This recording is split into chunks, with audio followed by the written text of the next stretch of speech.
Abdoulaziz Malik, bonjour.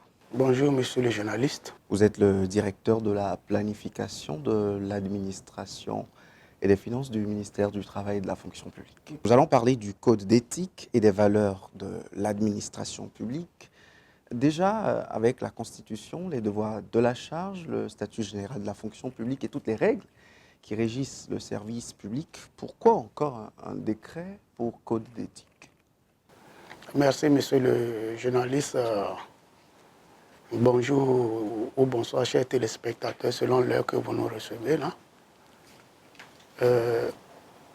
Nous avons un arsenal juridique, comme vous l'avez dit, la Constitution, la loi sur le statut général de la fonction publique, etc. Mais, de tout le temps, le Bénin s'est doté d'un code d'éthique et des valeurs. C'est comme si je vous demandais, il y a la HAC, il y a tout l'arsenal juridique des journalistes, mais pourquoi un code de déontologie pour les journalistes? Le code, c'est un ensemble de règles de conduite dans la société, ce qui nous permet nous-mêmes d'être à l'aise chacun dans l'exercice de ses fonctions. Et vous allez constater que, aussi bien au niveau national qu'international, vous avez la charte des droits de l'homme et des peuples en Afrique, la charte africaine. Vous avez la charte même qui porte sur les africaines sur les valeurs, vous voyez, et sur l'administration publique. Donc, ce sont des instruments qui ne sont pas en elles-mêmes des lois, mais qui viennent compléter les lois pour que nous puissions ensemble vivre dans la paix, en harmonie, chacun en face de l'autre. Quel est le diagnostic? Quel est le constat qui a amené à la conclusion ou à la décision de la confession d'un ensemble, d'un corpus de règles comme ça pour régir les agents publics? Non, je ne dirais pas que c'est une confection, parce que le présent code que nous avons n'est pas le tout premier. Le constat, c'est qu'en 2016, lorsque le président Patrice Talon est arrivé au pouvoir, il a été fait, un travail a été fait. Et le travail, c'est quoi? C'est que nous avons revisité le système national d'intégrité qui existait. Et donc, lorsque ce travail a été fait, donc lorsque cette relecture, lorsque cette évaluation du système national d'intégrité, lorsqu'on a fait cette évaluation, on s'est rendu compte qu'il faut non seulement relire le code pour apporter un certain nombre d'éléments en plus, et également sensibiliser les parties prenantes sur le nouveau code. Pourquoi?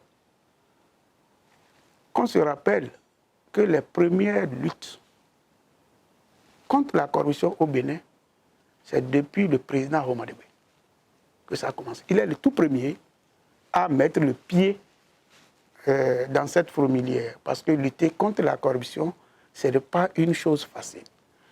Après lui, donc, les gouvernements qui se sont succédés en ont fait une bataille.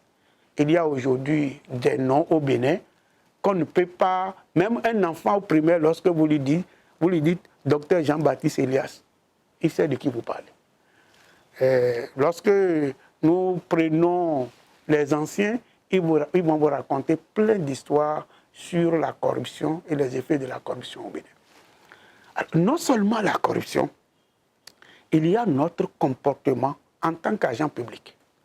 Je ne dis pas seulement fonctionnaire, je dis en tant qu'agent public, qui peuvent donc indisposer quelqu'un d'autre. Lorsque vous êtes au ministère de la fonction publique, peut-être que vous êtes à l'aise au ministère de la fonction publique. Est-ce que si vous allez au ministère de la Santé, dans un hôpital, vous êtes bien accueilli? Lorsque vous êtes du ministère de la Santé et que vous avez des actes au niveau de la fonction publique, est-ce que quand vous venez, vous êtes bien accueilli? Donc, le code d'éthique vise à donner un comportement à l'agent de l'État, à l'agent public qui lui permet d'exercer facilement son métier, mais de recevoir et de traiter de manière équitable tous ceux qui viennent vers lui dans le cadre du service public. Voilà ce qu'il faut retenir essentiellement du Code, qui en lui-même n'est pas une loi, mais vient s'appuyer sur certaines lois telles que la loi portant statut général de la fonction publique. Donc, c'est un ensemble de règles de conduite sur les valeurs, l'éthique et les principes. Vous voyez, quand vous voyez un homme, on vous dit celui-là, c'est un homme de principe. Vous êtes fiers de lui. Donc, c'est ce qu'on a visé et vous êtes tous là. On a tous critiqué le comportement de tel agent ou de tel autre dans sa fonction. C'est parce que nous ne connaissons pas toujours très bien les règles, les principes, les valeurs, même l'éthique même dans notre travail. C'est l'objectif visé en faisant cette relecture du Code. Pourquoi l'agent ne connaît pas les règles quand on sait qu'il est formé à prendre fonction dans l'administration publique et surtout la relecture? Pourquoi a-t-elle pris autant de temps, près de 6 ans, pour relire, selon le diagnostic que vous aviez fait depuis 2016, quand je vous comprends dans vos analyses? Oui, la relecture n'a pas fait 6 ans. Lorsqu'on a fait le diagnostic du système national d'intégrité, il y a plusieurs activités qu'il faut mener. Ce n'est pas la relecture du Code seul. Même si la relecture a pris du temps, c'est bien normal parce qu'il faudrait que le Code en lui-même soit consensuel. Dans la démarche pour l'adoption d'un Code, il y a la société civile qui est associée. Il y a les partenaires techniques et financiers qui sont associés. Il y a les partenaires sociaux qui sont associés. Il y a les agents de l'administration qui sont associés. Donc chacun doit s'assurer que cet élément que nous mettons dans le Code est un élément capital et que ce n'est pas de l'amusement. Parce que le Code a un caractère transversal dans toute l'administration. Lorsque vous prenez le Code, ce n'est pas seulement pour les fonctionnaires, ça s'applique même aux élus actuellement. Avant, on parlait du Code d'éthique et des valeurs de la fonction publique. La relecture, par exemple, nous a amené à parler du Code d'éthique et des valeurs de l'administration publique. Quelle est la nuance? Vous parlez des patrons de l'administration publique, les politiques qui sont élus ou nommés à la tête de l'administration? Voilà, pour mettre en œuvre tout le monde, c'est-à-dire tous ceux qui sont chargés d'exécuter un service public. Quand ce n'est pas ton propre service et que tu es là pour servir l'État, tu es là pour servir l'administration, le Code s'impose à toi. Vous voyez que cette relecture était importante pour que nous puissions intégrer tous ces éléments dans la démarche et qu'ils puissent donner leur avis. Vous voyez, les partenaires sociaux sont extrêmement importants lorsque vous voulez avoir un instrument accepté par tous.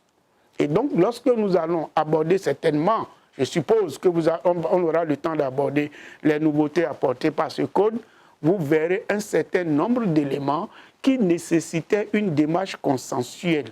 Et lorsqu'on parle de démarche consensuelle, c'est qu'il faut donner du temps aux gens pour lire, du temps aux gens pour intégrer la démarche, du temps aux gens pour vous accompagner. Et c'est ce que le gouvernement a voulu faire sans précipitation, parce que le code, c'est quelque chose dont l'application va durer dans le temps. Donc tous les acteurs sont obligés de s'entendre pour pouvoir dire « Ah, voilà les valeurs qu'incarne notre administration ». Avant d'en venir aux nouveautés, nous allons parler des valeurs de l'administration publique et ensuite des règles de conduite de l'agent. Toutes ces choses sont inscrites dans le présent code, en l'état actuel. Dites-nous tout à ce sujet. Pour vous dire tout, c'est vous lire le code. Et je vais peut-être prendre certains éléments clés qui nous permettent de savoir des choses peut-être discutables. Voilà, parce que moi j'aime les choses qu'on peut discuter, sur lesquelles on peut revenir. Vous n'êtes pas sans savoir que vous allez dans une administration, par exemple. vous rentrez dans le bureau de quelqu'un, un musulman comme moi peut-être, qui dépose un Coran sur la table, un chapelet sur la table, un tapis dans son bureau. Ben, apparemment, lui n'est même pas conscient que ce n'est pas normal. Il dira que bon, il a une foi, il est en train de développer sa foi. Et si quelqu'un qui adore les serpents venait mettre un canari, on dit, avec contenant un serpent sur sa table, qu'est-ce qu'on va lui dire lui? On dira que lui, sa religion n'est pas à amener au bureau. Mais par contre, l'autre peut amener sa croix, son Coran, son truc. Non. L'administration doit être neutre. Comme l'État lui-même est laïque. L'État lui-même est laïque. Non, quand on dit laïcité, on a l'impression que tout le monde peut faire sa religion. C'est la différence, ça. La laïcité, ça dit je suis musulman, je suis libre de faire l'islam. Lui, il fait... Ça, c'est la laïcité. Mais ici, c'est une question de neutralité. On ne doit pas savoir que je viens faire un musulman. Je ne dois pas savoir que celui qui veut m'accueillir est un chrétien. Je ne veux pas savoir que celui qui veut m'accueillir est un vaudou, non. Mais chez lui, il pratique son vaudou, il pratique son islam, il pratique sa chrétienté. Mais lorsque je rentre dans un service public, ça doit être neutre. Vous voyez, c'est des choses ça, qui sont dans le code. De sorte que quand vous rentrez dans mon bureau, vous ne voyez pas le Coran, vous ne voyez pas le tapis. Peut-être que certains signes corporels peuvent vous dire, mais tout le monde a la barbe, hein? Même les chrétiens peuvent avoir la barbe. Chacun peut avoir sa manière de se coiffer. Mais justement, est-ce que cette valeur n'empiète pas légèrement sur la liberté de religion et de foi de cet agent public qui a envie d'arborer les apparats de sa religion? Je suis musulman croyant et j'aspire à être fervent, parce qu'on ne dit jamais qu'on est fervent. J'aspire à être fervent. Quand l'heure de prière s'approche, je sais comment je m'organise pour aller prier. On a dit de prier dans la mosquée. Je me dirige vers ma mosquée, je prie. Est-ce que c'est un crime d'avoir son Coran? Est-ce que le code n'exagère pas? Le code n'est pas une question de crime. C'est pourquoi je dis que ce n'est pas une loi. Ce n'est pas une loi. C'est des comportements que vous devez adopter pour permettre à chacun d'être à l'aise. Je vous ai posé la question. Il y a des gens qui adorent le serpent. S'il amène sa marmite et dépose, vous allez accepter ça? Je suis de la religion Tron. Alors, je porte comment dit-on, mon pagne blanc avec mon collier, je suis directeur. Quel est mon collègue qui va rentrer dans mon bureau? Tout de suite, on va commencer par dire, lui, il fait fétiche, il fait ci, il fait ça. Donc, on doit être neutre. Ça, c'est un exemple que je vous donne. Prenons l'exemple le plus banal, l'alcool. Est-ce qu'on est fier de travailler avec un collègue qui vient, qui boit de l'alcool et qui pue de l'alcool? Est-ce qu'il y a une loi qui l'interdit de prendre une bière? Non.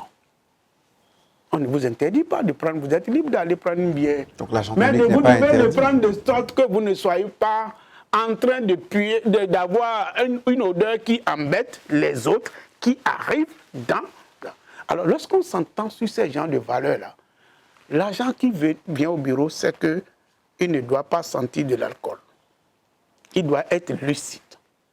Il doit être quelqu'un qui ne soit pas, par exemple, un bagarreur. Vous ne pouvez pas venir créer un climat qui ne favorise pas le travail. Donc, ce sont ces éléments-là que véhicule le code. Ce sont des nouveautés ou des choses qui sont réintroduites ou des choses qui ont existé dans le temps? Le code a toujours existé dans le temps. Mais sa relecture permet d'intégrer un certain nombre de valeurs et d'insister sur son caractère de transversalité. Dans celles que vous venez d'évoquer, les valeurs que vous Les venez valeurs d'évoquer. transversales. Par exemple, avant, lorsque les députés sont élus, tout ça, on ne leur envoyait pas les codes. Aujourd'hui, même les élus, dans leur, quand les derniers députés qui sont élus, dans leur paquetage de début, on a mis un exemplaire de code pour chacun. Vous savez, lorsque vous occupez une fonction publique, vous n'êtes plus libre comme un lambda. Hein? Nous sommes à peine, si je vais exagérer, je peux exagérer dans toutes les formes parce que je ne peux pas vous donner le nombre de militaires, le nombre de policiers, le nombre de... Si je tiens compte de tout ça, je dis nous sommes peut-être 500 000 fonctionnaires. Tout comme députés, élus, conseillers, maires, tout le monde.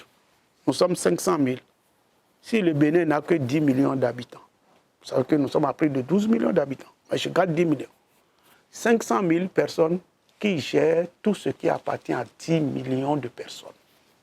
Si vous n'avez pas un comportement digne de vous, si moi je suis dans mon véhicule, j'éclabousse quelqu'un, un commerçant éclabousse la même personne n'a pas la même réaction. Parce que moi, il me dira, ah, c'est parce qu'il est dans le véhicule de l'État.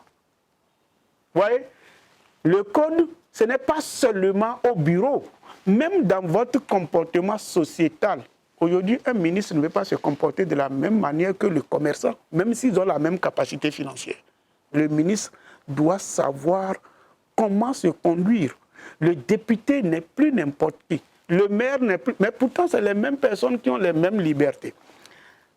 Vous voyez, donc, il fallait élargir ce code-là à tout cet ensemble pour que nous puissions gérer le pays de manière équitable et de manière juste. Parce que l'administration publique doit être une administration impersonnelle. Voyez-vous, ça doit attirer plus de personnes à venir vers l'administration. On ne peut plus disposer des services dans lesquels les gens vous disent il faut déposer une pierre sur le dossier. Aujourd'hui, je crois qu'avec la lutte que se fait, ce sont des expressions qui commencent par se raréfier dans le pays. Parce que je vois à l'article 11, au niveau des valeurs, une troisième valeur parmi les valeurs citées qui m'a arraché un sourire, l'intégrité. Parce que vous parlez de la lutte, justement, je ne pense pas que cela ait dissuadé des gens. La criette à des clients encore tous les jours, sinon des justiciables. Justement, c'est pour ça que le code d'éthique permet de réveiller les gens et de leur faire entendre qu'il y a des dispositions légales ou des dispositifs légaux qui vous punissent lorsque vous-même, vous n'avez pas un comportement de personne intègre. Les juridictions sont faites pour sanctionner, mais le code est fait pour sensibiliser et prévenir. C'est la différence entre le code et les lois. C'est pour ça que j'ai insisté en disant le code en lui-même n'est pas une loi. Mais ne pas respecter le code vous amène à piétiner les lois et là, vous courez le risque d'être sanctionné. Parce qu'il y a certains comportements que vous adoptez et même que vous ne savez pas que c'est de la corruption. Et quand vous n'êtes pas intègre, vous tombez sous le coup de la loi progressivement. Je vais vous donner un exemple. Vous êtes assis, un individu que vous ne connaissez pas, vous êtes agent public. Il vient vous voir, chef, il dit, ah, je sais que vous êtes le DEPAF du ministère de la fonction publique, c'est Tabaski, je suis venu vous donner un mouton. Vous allez me dire qu'il n'y a pas un crime là. C'est une donation, c'est une libéralité. Quelqu'un qui est venu me donner. Mais il vous a préparé. 2 semaines, 3 semaines, 1 an après, ce monsieur vous présente un dossier. Vous avez déjà mangé. Chez nous, on dit que quand la bouche mange, les yeux ont honte. Vous savez ça? En tant que qui vous donnait le mouton? A priori, il n'y avait rien. Quand le monsieur se présente, vous lui demandez c'est quoi le mouton. Si l'explication n'est pas claire, en tant qu'agent public, vous devez partir avec. C'est ça l'intégrité dont on parle. Parce qu'on vous conditionne, on vous pousse à. Et lorsque vous n'êtes pas intègre, c'est des choses que vous allez faire, comme vous a donné un Coca-Cola, vous a donné un whisky, mais il vous donne un whisky en tant que qui? C'est un ami, c'est qui? Même un ami, il faut faire attention lorsque vous occupez une position administrative. Il faut faire attention. C'est pour ça que le code vient vous expliquer ces petits comportements-là que vous devrez apporter. Si vous n'êtes pas agent public, il n'y a pas de problème. Vous êtes imam, il est venu vous donner un mouton. Ça, c'est normal. Mais vous êtes fonctionnaire, n'oubliez pas. Donc, il faut sensibiliser les uns et les autres sur ces aspects-là qu'ils ignorent. qui les prépare petit à petit à tomber sur le coup de la loi. Et c'est lorsqu'ils tombent sur le coup de la loi qu'ils comprennent qu'ils étaient préparés à l'avance. Voilà la différence entre un code et une loi. Eh bien, on va parler d'une autre question centrale, la politisation de l'administration, dont le code fait cas, le code dans l'envie d'apprendre et d'exiger la neutralité aux agents publics leur demande également de ne pas faire parler leur couleur politique. Mais vous tous savez combien les responsables de l'administration sont politiques et très politiques, combien des gens accèdent à des fonctions par le couloir de transition qu'est leur parti politique. Est-ce qu'un agent public peut vraiment et totalement se départir de ses colorations politiques? Est-ce que le code n'est pas peu réaliste sur cet aspect? Non, vous avez dit que le code a dit de ne pas être dans vos fonctions. Vous ne traitez pas les gens selon leur religion. Vous ne traitez pas les gens selon leur parti politique. Je vous explique dans un français très facile ce truc. Parce que j'ai toujours entendu les gens dire, mais quand on va dans les réunions politiques, on trouve les fonctionnaires, on trouve les... C'est pour ça que le nouveau code a intégré... Avant le nouveau code, on avait une seule fiche d'engagement. Si vous lisez le nouveau code, vous allez voir que nous avons également ajouté une deuxième fiche d'engagement. Pour responsables et pour les responsables, surtout. Parce que si je suis ministre, les fonctions techniques sont dissociées des fonctions politiques. Je vous donne un exemple, peut-être banal. Aujourd'hui, pour être DEPAF, il faut appartenir à un fichier. La politisation est bloquée. Mais après, on voit des DEPAF en meeting avec leur ministre parfois. Il n'a pas été choisi selon qu'il appartient à son parti politique. Il y a un fichier de 72 personnes aujourd'hui. Pour les DEPAF, la nouvelle génération des DEPAF à nommer, c'est que vous irez tirer un DEPAF parmi les 112. Lorsqu'on a fait le test, on n'a pas demandé le parti politique. C'est les compétences qui ont prévalu. On a fait un examen en plusieurs parties. D'abord, dépôt de dossier en ligne. Vous ne savez pas qui a traité votre dossier.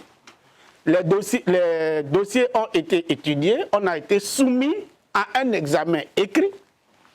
Après l'examen écrit, il y a eu un entretien avec un jury pluridisciplinaire. Comment on peut savoir que vous êtes BR, UPR ou autre chose? Le DEPAF ne fera pas après de faveur aux membres de son parti politique. C'est pour ça que le code vise à lui faire signer un engagement où il va savoir que s'il est nommé, il n'est pas nommé pour servir un parti politique. Abdoulaziz Malik, avant de finir cet entretien, je vais vous faire cette dernière question. Quand on connaît la sociologie qui est la nôtre sur l'administration publique, elle est la plus juteuse, c'est l'Eldorado, c'est là où il faut aller se caser pour profiter de l'État parce que c'est là qu'on se fait beaucoup d'argent, selon beaucoup de personnes. Est-ce que vous pensez qu'un code d'éthique et des valeurs de l'administration publique, même si on sensibilise beaucoup, peut régler le problème des valeurs dans la fonction publique au Bénin et dans les postes politiques? Vous allez constater que quand vous avez commencé par parler, je me suis mis à sourire. La fonction publique du Bénin, il y a l'argent dedans, c'est ça? Vous connaissez nos salaires? Allez dans les banques, faites une enquête. Je peux vous donner des chiffres. Les fonctionnaires béninois sont les plus endettés dans les banques. Quelqu'un qui est heureux ne va pas s'endetter. Demandez à un fonctionnaire combien il gagne. Mais le grand peuple ne le sait pas. Les gens pensent toujours qu'il faut venir à la fonction publique et pour ça... Notre comportement sociologique, non, les gens viennent dans la fonction publique pas parce qu'il y a de l'argent, mais parce que l'emploi est garanti. Vous êtes sûr que je vais travailler jusqu'à l'âge de 60 ans, j'irai à une retraite. C'est la seule chose qui motive à aller les gens.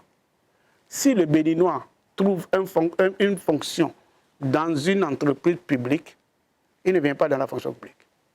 La fonction publique, oui, les entreprises publiques. Quand vous allez dans les entreprises privées, avec les mêmes bagages, vous n'avez pas les mêmes salaires. Mais l'étude que nous avons faite dans ce sens a révélé que l'État paie mieux dans certaines structures, notamment l'enseignement et la santé. Mais en dehors de l'enseignement et de la santé, Quand vous comparez les entreprises publiques et les entreprises, prenez un informaticien qui trouve un boulot dans une structure privée. Son salaire n'est pas comparable au salaire de la fonction publique. Mais le problème de l'enrichissement provient, comme on l'a dit tantôt, du diagnostic de la corruption. C'est la corruption qui nourrit très souvent ceux qui sont riches. Il faut qu'on le dise. Et c'est pour ça qu'on a dit qu'il faut faire de la lutte contre la corruption la plus grande ambition du Bénin. On vient de nommer le haut commissaire dans ce sens, à la prévention de la corruption, pas à la lutte contre la corruption, mais à la prévention. Le code d'éthique est un outil formidable. Pour Jacques Mingan dans sa fonction. Voilà, pour Jacques Mingan et sa fonction, à qui je souhaite la bienvenue et que je souhaite plein succès. Donc, on ne vient pas à la fonction publique pour être riche. C'est un sacrifice d'être fonctionnaire. Vous ne venez pas à la fonction publique pour être riche, non. Celui qui veut être riche, il est intègre, il veut être riche, il ne veut pas à la fonction publique, il ne veut pas à la politique. On va conclure cet entretien. Si vous êtes agent public, vous êtes riche, alors il y a autre chose que vous faites.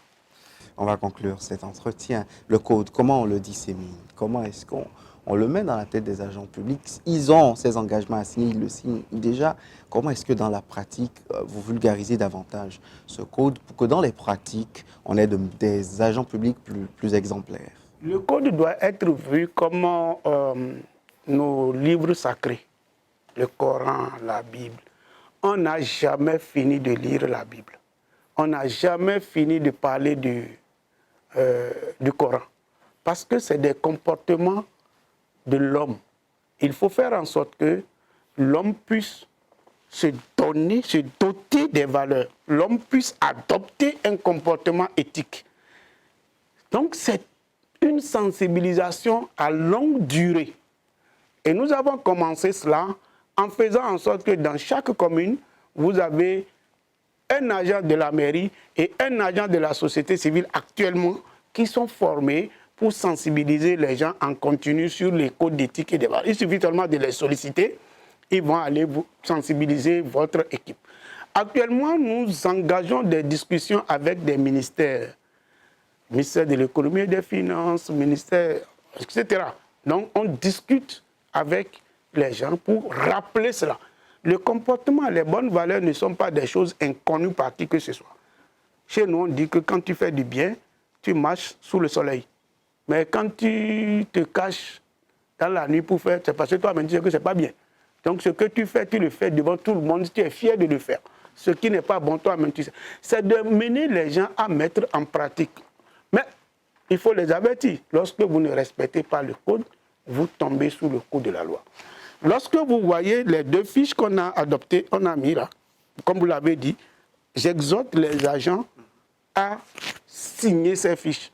Parce que lorsque vous signez la fiche, vous donnez déjà l'impression à vos chefs que vous voulez vous doter d'un comportement éthique. L'engagement écrit est le premier signal qui montre que vous êtes prêt à aller dans cette lutte-là. Ce n'est pas une mesure répressive. Ce n'est pas qu'on va vous sanctionner parce que vous avez signé une fiche ou bien on va vous proposer la fiche. Parce que le code n'est pas une loi. Le code ne sanctionne pas. Mais lorsque vous ne respectez pas le code, vous tombez sur là. Donc, nous encourageons nos collaborateurs, nos patrons. Parce que le code, les fiches, ce n'est pas seulement que les agents. Les responsables, nos responsables, les directeurs de cabinet, secrétaires généraux, tout le monde est invité à s'engager. Parce que quand les chefs s'engagent, les collaborateurs s'engagent. Par l'exemplarité. Par l'exemplarité. Donc, ce n'est pas une chicotte qu'on va tenir. Nous allons procéder à des sensibilisations sur les cibles, n'est-ce pas, pour que les gens puissent avoir ça et puissent adopter ces comportements nouveaux. Comme ça se fait dans beaucoup de pays en Europe. Je n'ai pas dit qu'il n'y a pas la corruption là-bas, non, c'est pas ce que j'ai dit. Mais vous sentez parfois quand vous allez, comment vous accueillez, comment vous êtes reçu, comment on ne vous fatigue pas l'esprit avec ce qui n'existe pas. Donc nous allons continuer la sensibilisation et c'est ce que nous sommes en train de faire maintenant. Abdoul Aziz Malik, Vous êtes le directeur de la planification de l'administration et des finances du ministère du Travail et de la fonction publique. Merci pour cet entretien. Nous avons parlé code d'éthique et des valeurs dans l'administration publique. Au revoir.